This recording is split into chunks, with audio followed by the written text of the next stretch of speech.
I got on April. And the reasons why our PPT is a little simple is that I left my laptop in work yesterday, so I don't have time to make it very simple. And today we have two part of our presentation. The first part is the difference between TMU and QT, and the second part is the different environment, nursing environment between Taiwan and Australia. Okay, so first part is difference between QT and TMU, and I want to go campus first. When I first stepped in the QT campus, I was so surprised because everything is so fresh to me, and the classroom, the theater, and the surroundings, the atmosphere, these things are totally different from Taiwan. And community has a lot of places provide for students to study using their computers, having their lunch, or take some rest. And many choices of the coffee shops and the restaurants. And to me, the most impressive things in Australia is as long as there is a lawn, you can just lie on it directly or picnic there and you can take a rest, just do whatever you want. And it's really feel leisurely and comfortable in every kind of learning community. Compared to university in Taiwan, TMU, I think there's not much public area for students. Since the weather is no sunshine every day, sometimes it rains and sometimes it's too hot to sweat. Oh, it does both of those here too. Too hot to sweat. It's just the time of year. And it's not a good decision to stay outside. I can't feel leisure in my campus because people always think that they have to do something or they are not enjoying school. But in QT, when I saw people sitting outside places and do their own things, I don't know why I feel relaxing and peaceful. Okay, and then is the class. I think the way of teaching and the class here is different from our school too. We don't have the tutorial class in TMU, and we just only have the lecture and the lab. I think tutorial is great because it can let us figure out something more deeply and clearly. It is a case study to discuss how to solve the problems and then what treatment should I do to the patient. It's more practical, not just sitting in the classroom to listen to what professor says. And tutorial can improve our critical thinking and get different ideas from other classmates. Taking the course nursing diagnosis, for example. In Taiwan, we only learned it from a lecture. We don't have a lot of opportunities to practice how to write it. But here, students have a whole tutorial class to learn about it and to clarify the problems of the patient and step by step. I think it's much better. And the next one is the students. Compared to Taiwan, I think students here are more positive and active. They ask questions directly in the classroom, and they are not afraid to say something, even they don't know the answer is correct or not, especially in the tutorial. Not everyone, but most of students here, they do participate in the discussion and share their own ideas about the issues. I think that is really awesome, and we should learn from them. Thank you.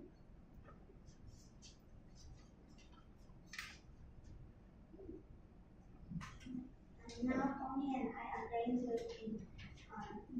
share some differences in nursing between Taiwan and Australia. And for this presentation, we got a chance to have a short talk with a nurse in PA Hospital and a resident in Brisbane. and we found out that something quite different from us in Australia. And first of all, let's look at the nurses in Australia. They really love their job of being a nurse, and they enjoy taking care of patients and build up relationships with them. While most of nurses in Taiwan love their job, but they may gradually lose their passion of their job because being a nurse under a bad environment and heavy workload. And also, nurses in Australia gain a lot of respect from the public than those in Taiwan. There's a strange thing in Taiwan that most people in Taiwan think that doctors are more professional, and nurses are just like a babysitter of a patient.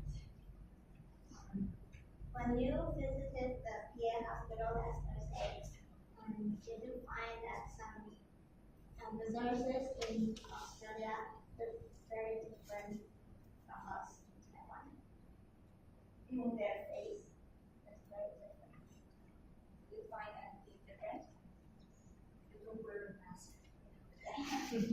They don't wear a mask. However, nurses in Taiwan always cover their face with a mask. This may be kind of cultural difference. But it might also because that it's more crowded in a hospital in Taiwan, which makes higher risk of cross-infection. So we do this to protect ourselves and also the patients.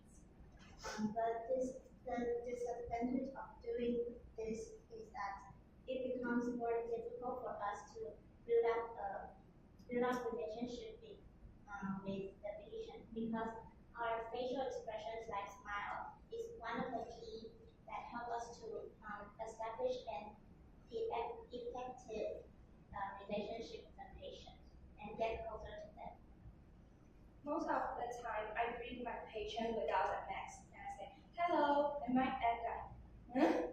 And I'm a student nurse who take care of you. And they say, it's you.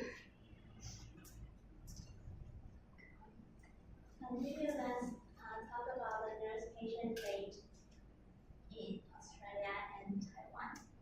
We all know that's a big difference in Taiwan and Australia. Because of this makes nurses in Taiwan as busy as a patient every day. We walk quickly and rush to finish all of our work. To save more time, sometimes people even don't follow the standard operating procedure of nursing skills. This kind of workload makes us really tired every day. However, do we have break time? It depends. Unlike nurses in Australia, they may have 15 minutes morning tea and 30 minutes lunch time and 15 minutes afternoon tea. But we don't have specific break time in Taiwan. Or actually, we don't have a break time.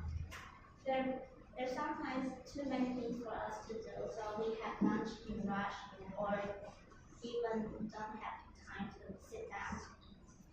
And sometimes if a patient press the button at bedside while we're eating, we still have to put on our spoon and go see what's happening.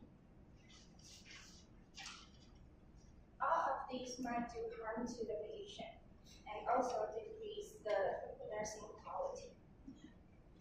We won't have enough time to concern about the patient's mental health.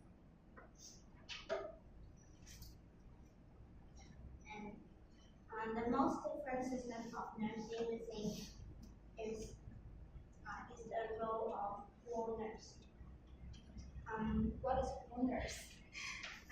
If a nurse needs to take a sick day off temporarily or a personal leave, when there aren't enough staff to cover the workload, it will be assigned to a floor nurse. And the floor nurse, they are here to help the nurse doing more simple things or the things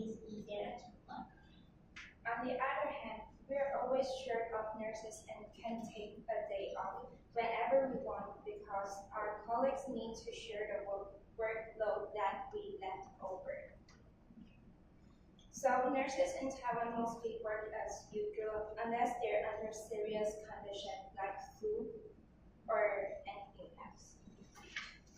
The condition of verbal, next we're going to talk about violence.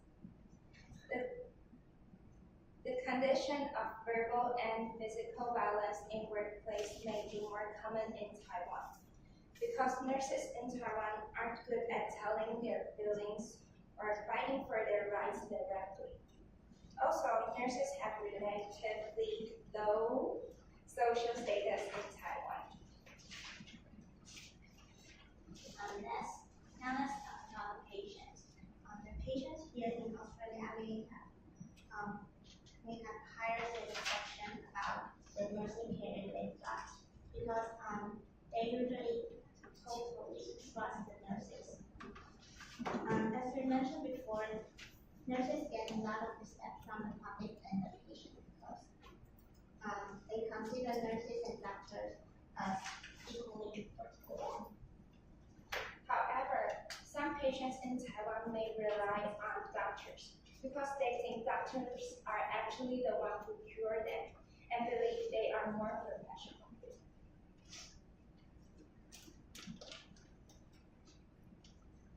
The last thing we found that is quite different from Taiwan is that the company of family. Family is not allowed to stay in a hospital overnight in Australia. And so they continue to work and live their lives as usual. In Taiwan, however, family usually accompany with patients until discharge because they want to make sure that the patient is well cared. On the other word, some of them don't trust nurses. Once the family stays with the patient, some nurses will think that they should take over, the families should take over things like feeding, taking a bath, or changing diapers, which means you can see nurses teaching families some basic nursing skills like NG feeding. If they can do the skills properly, nurses don't have to do them afterwards. But sometimes you may see nurses blaming family, not doing this so well. It's weird, isn't it? In conclusion, nurses in Australia work in heaven, and nurses in Taiwan work in hell. Nurses, patients, and family, these three main roles included in nursing care. They actually influence each other in any condition. Apparently, to develop an ideal nursing environment, we still have a long way to go in Taiwan. And that's happy patient and family, happy nurses. Happy nurses, great patient outcomes. Thank you. Any questions? Comments? I'd just like to say that thank you, that was great.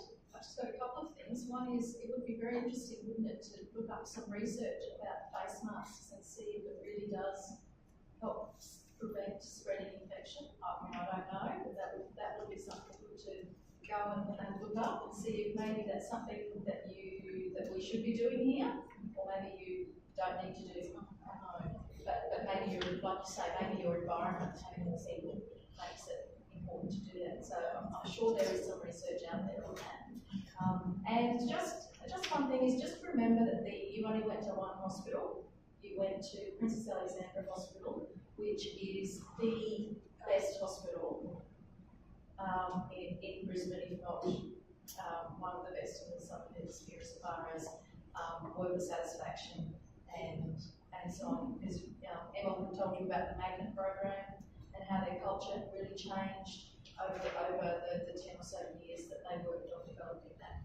So there are all sorts of different health facilities in Australia, and they will operate perhaps a little differently, and they also put on a very positive face for visitors. So just be a little critical and think, well, grass isn't always greener everywhere. But yes, in general, I think nurses here are very positive and very proud of being nurses. Doctors are still seen as more important in a lot of ways, but more and more it's becoming a partnership and different things being offered by each. Lovely, good work. Who's next?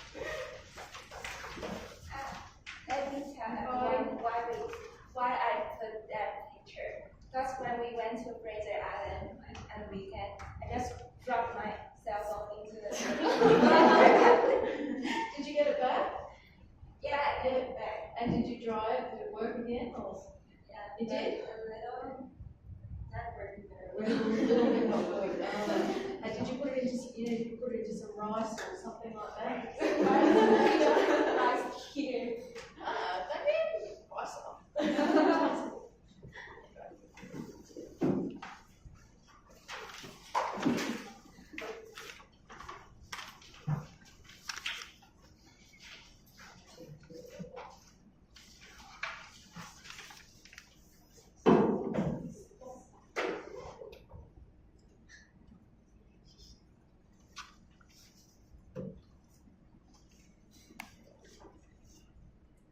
Did you present Kate?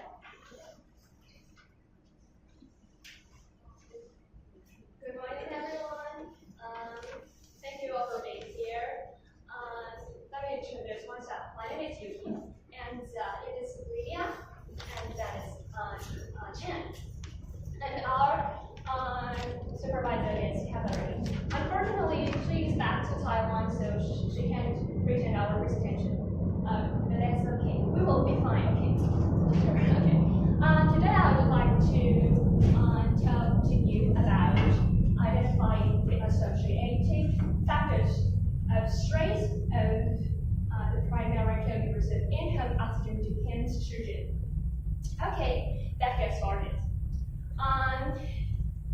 To begin with our study, why is this research needed? Due to advanced medical technology, sex lives of children presented with airway anomalies. Increasing number of children depend on oxygen to sustain their ventilation,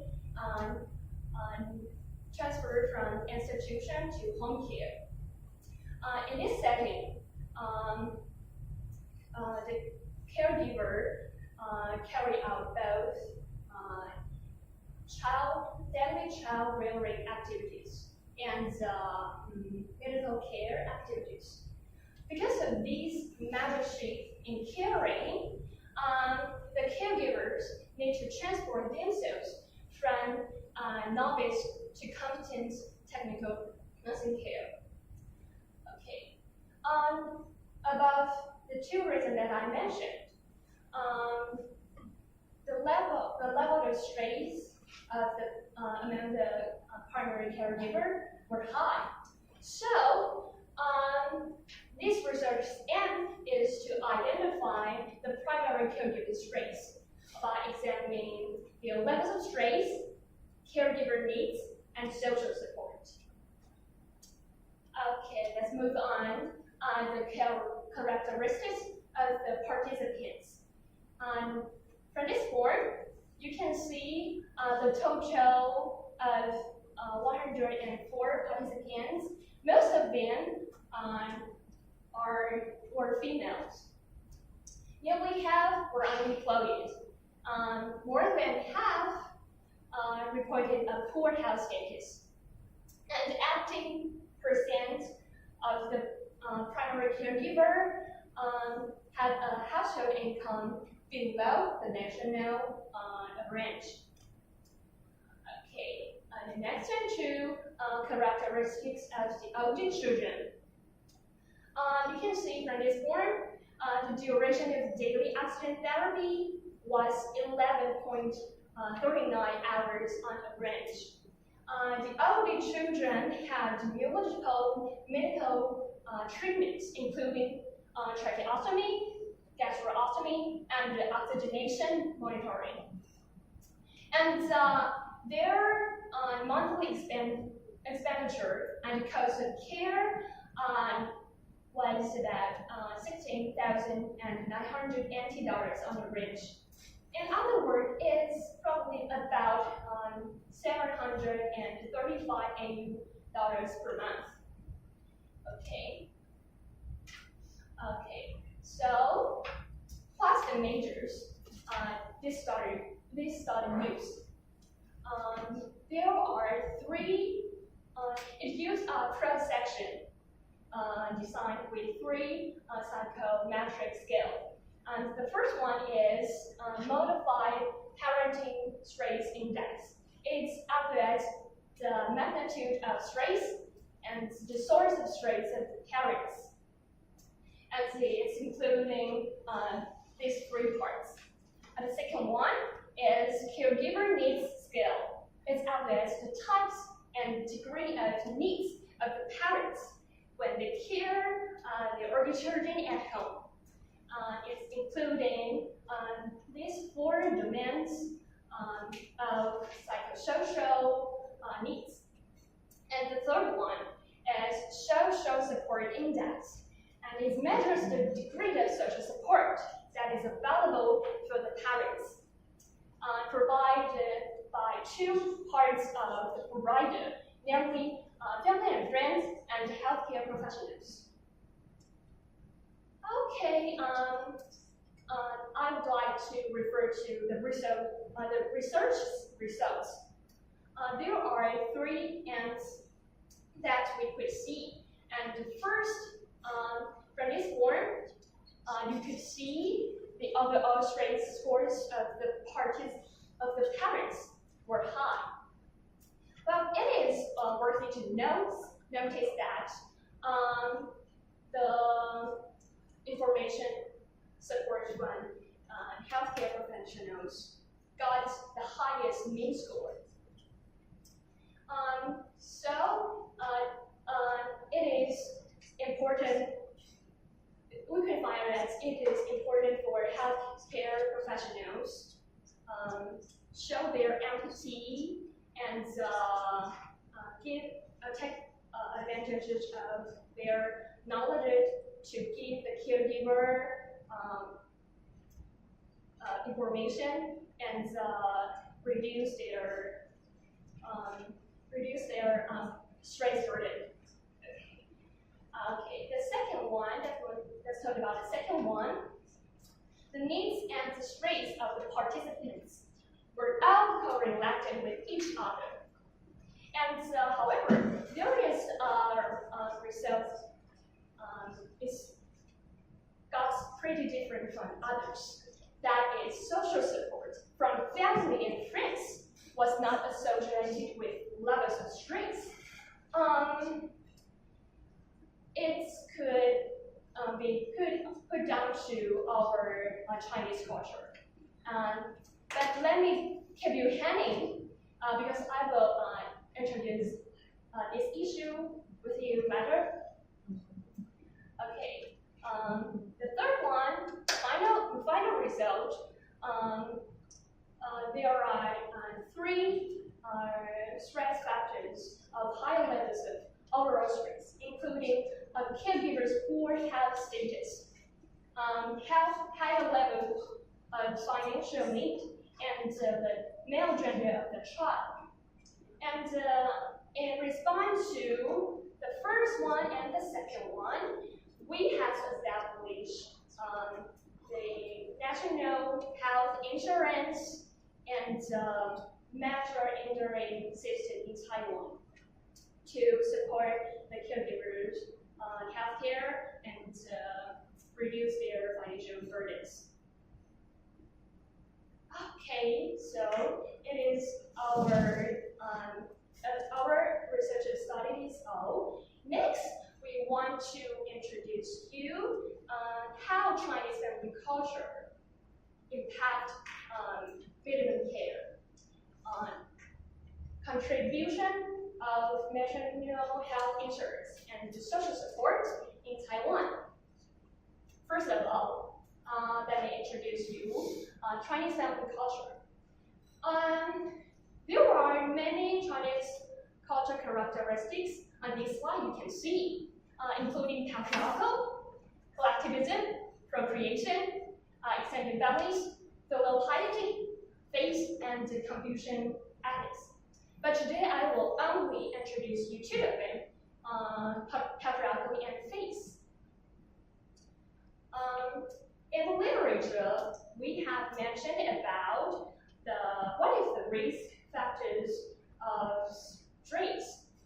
Could it be the child's male gender? And why? Why would the child's gender have an impact on the caregiver's stress? Because of patriarchal. Okay. In Chinese family system, sons are permanent members of their natal families and retain lifetime financial relationships with their parents.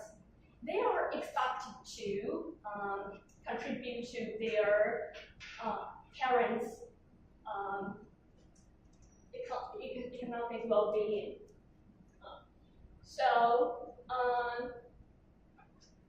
In contrast, the daughters are just only temporary members of their natal families before they married, upon which which a woman serves a husband's extended family. When you take care of a baby boy, oh my God, it's stressful. Because of these Chinese traditional culture, especially your in-laws. So,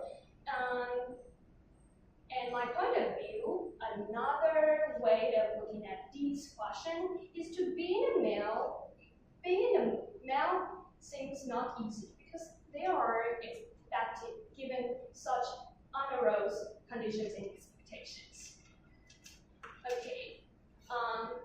Another question is, why did social support from family and friends not associate with levels parental stress in the context? It also has relation with our Chinese culture. Face is called mian in Chinese. Beside the issue of face, family and friends are only lay people.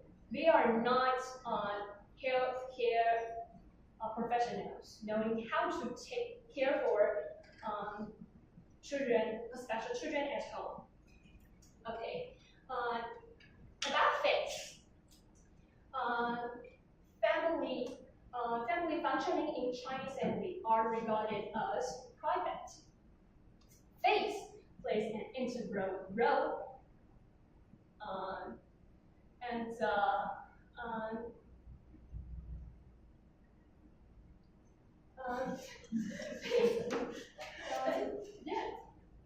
faith plays an integral role in this section. And it is essentially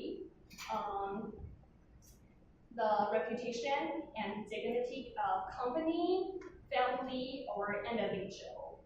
So for many, the fear of laying down the society or family take advance over almost everything else. So if a family has a sick child at home, they might got their friends or relative will come to visit them and convey their concern and say, are you okay? How's the condition of your children? Oh, that's a poor child. You look so tired, something like that. People might believe that children got sick or have a disability, it's all about you or your family members who made a mistake from previous life. Yes.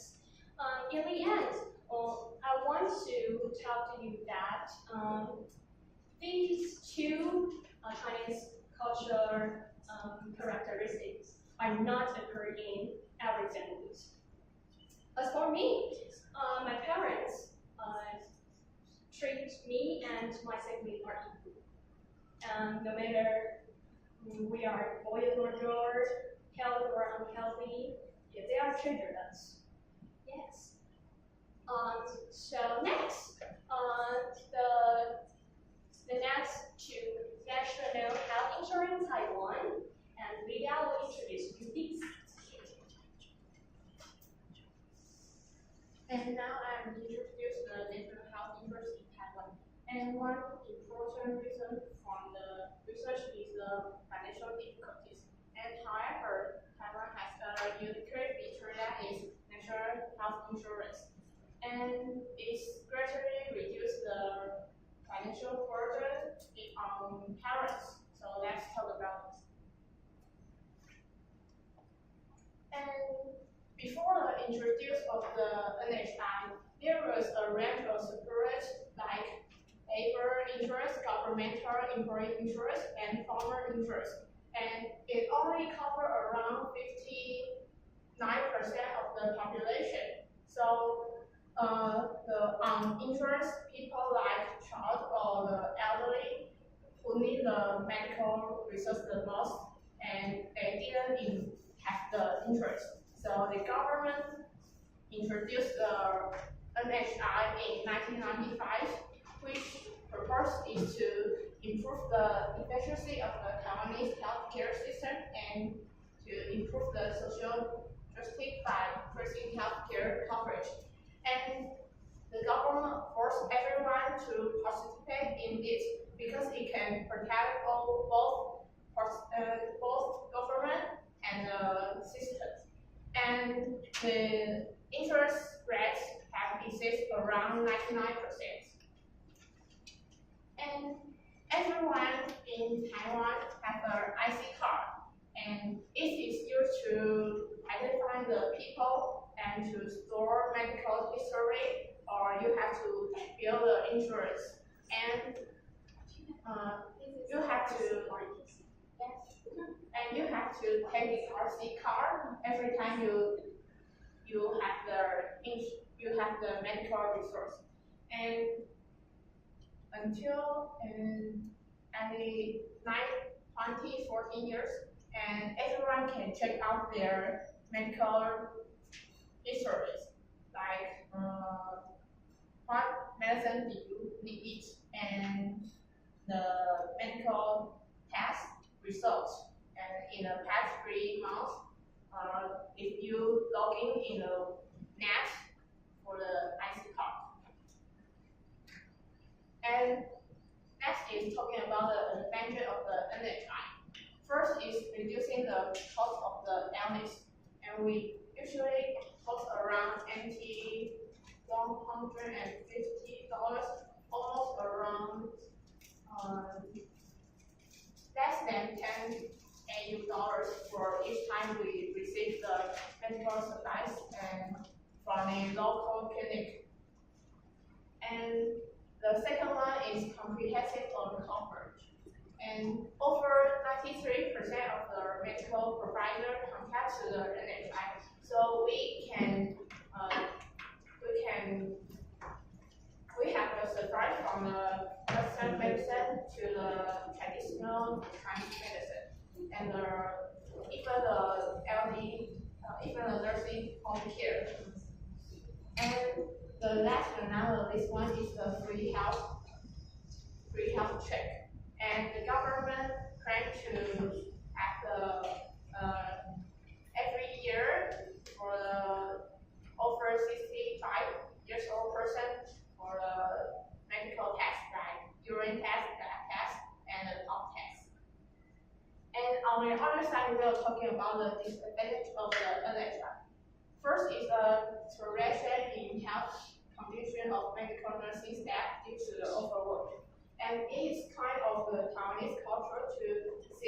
mental health for frequently, and even for the tiny symptom. So it's gradually increase the workload of the staff, and they didn't have the much salary. And second is excessive growth in healthcare expenditure. In condition that the NHI is bankrupt, and the people here still love to enjoy the healthcare in Taiwan, and the technology which emerged also pose the financial burden on the NHI. And last but not least is the effort to result in the waste of the healthcare resource. And actually, NHI didn't pay for not usually pay for a new drug or a better medical care. So if you want to have the better medical care, you have to pay more by yourself. Yes. And my introduction of the NHI is over, and let's turn to the chance for us to introduce the social report.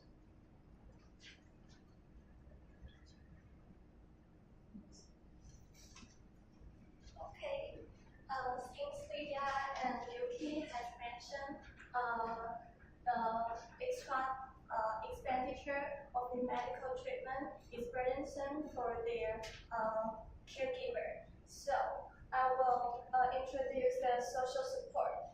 It consists of these four types, and I will focus on the instrumental support. It's material assistance, such as financial assistance, assistive medical device. Yes. So, in Taiwan, these two cards can allow us to obtain many social supports. The first one, catastrophe illness card, and also called major illness card. It's a spread of NHI, National Health Insurance. 99% of Taiwanese are involved in this card. So, in other words, if you are a Taiwanese and under these 30 types of major illness, you could benefit the social support. So, what is the function of this card? It can apply for emergency allowance and can also complement exception in the condition of your treatment are determined relevant to the major illness. Okay, then we take a look of the 10 leading causes of Taiwan in 2014. As you can see, at this 6 items, 6 major illnesses are involved in this card. So, and one of their features is they are high cost of medical treatment. So, this card is essential for the people in need in Taiwan. Okay, then next, the infant-related disease are involved in this card. So, the long-term user of the mechanical ventilations also can benefit these social supports. Okay, then as the development of the disease, it may lead to disability. So, you could if you are permanent disability like this, so you could apply for this card. Then the department concerned will classify in accordance with the grade of disability as profound, severe, moderate, and new, and synthesize to your economic status to decide the level of your exception or subsidy. So that's the function of this card. And as you can see, it's more wide-ranging. It's not only the medical treatment subsidy, it's also to our daily lives. Yes, as you can see, there's a house rental aid or home purchase subsidy. Yes. And one special service of this card is assistive device subsidy. So if one day your patient asks you for this information, you could afford this information to them. Yes. Okay,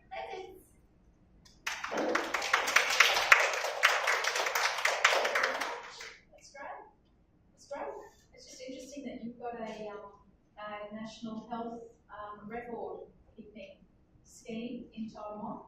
Our government's just introducing one of those now, and instead of having people what we call opt in and choose to be a part of it, we've got what's called opt out. So they have to.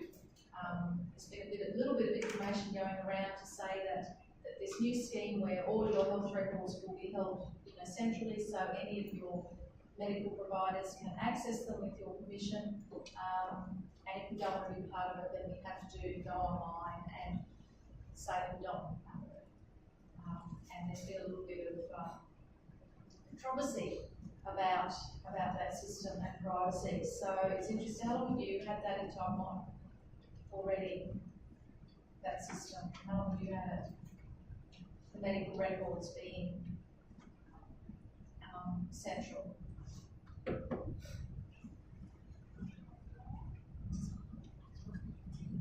A long time?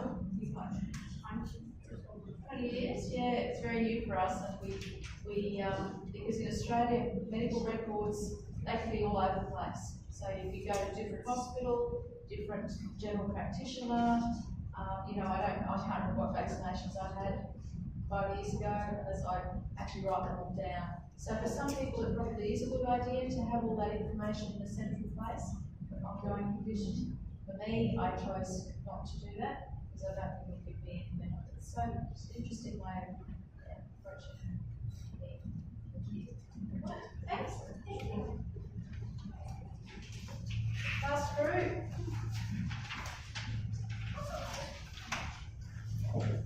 So how are we going to do this one? What's the how many of you?